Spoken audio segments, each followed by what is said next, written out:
Nurul Salsabila dari Fakultas Kesehatan Masyarakat, Prodi Manajemen Rumah Sakit dengan NIM 14225-335. Di sini saya akan menjelaskan tugas manajemen bencana dengan mengidentifikasi gempa di Jogja dan gempa di Jepang.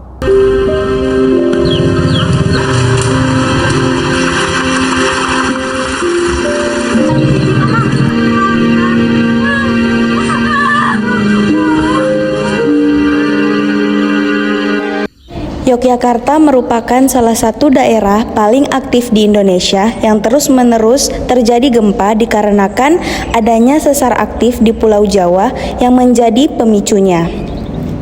Potensi bahaya dari gempa Jogja tahun 2006 yaitu Sungai Opak yang menurut para peneliti dan ahli menunjukkan bahwa sumber gempanya berdekatan atau terkait dengan keberadaan sesar opak ini, dan dapat dikatakan termasuk sesar opak aktif yang harus diwaspadai oleh pemerintah, bahkan kita semua sebagai masyarakat. Patahan opak sendiri menunjukkan timur laut barat daya yang searah dengan Sungai Opak, maka dari itu dikatakan patahan opak.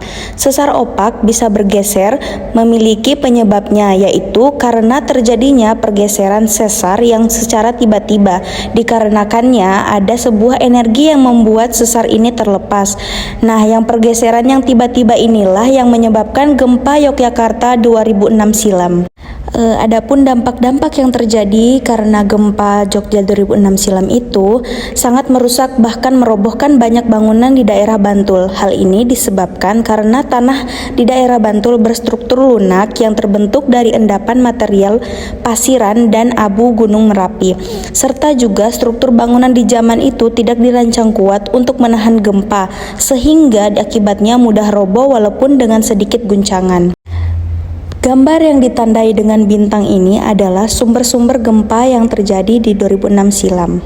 Pencegahan dampak gempa 2006 silam itu ialah setelah 4 bulan pasca gempa, Asosiasi LSM Internasional membangunkan rumah dom sebanyak 80 unit.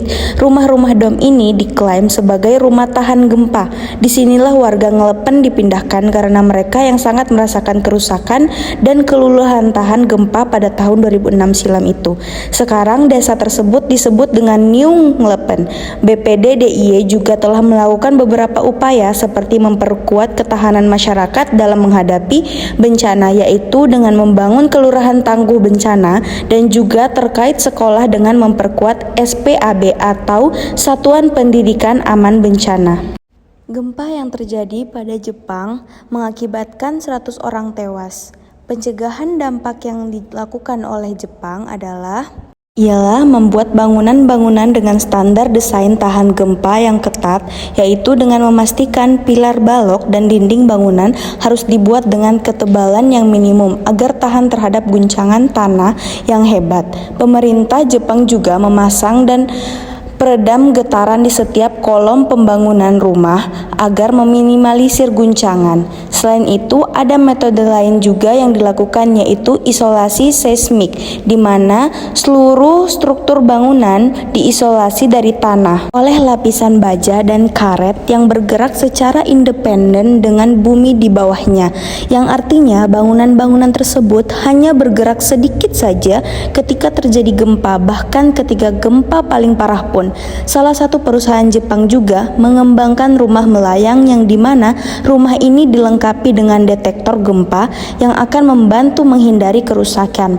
Bahan-bahan yang digunakan untuk pembangunan rumah di Jepang pun sangat diperhatikan dan juga akan selalu diinspeksi keselamatannya setiap 10 tahun sekali. Kemudian banyak juga rumah yang dipenuhi dengan perlengkapan bertahan hidup, ponsel yang dilengkapi dengan sistem peringatan gempa bumi dan sistem peringatan tsunami, serta kereta-kereta juga dipasangkan sensor yang dapat membekukannya jika diperlukan nanti. Lalu sekolah-sekolah juga mengadakan latihan gempa bumi secara rutin.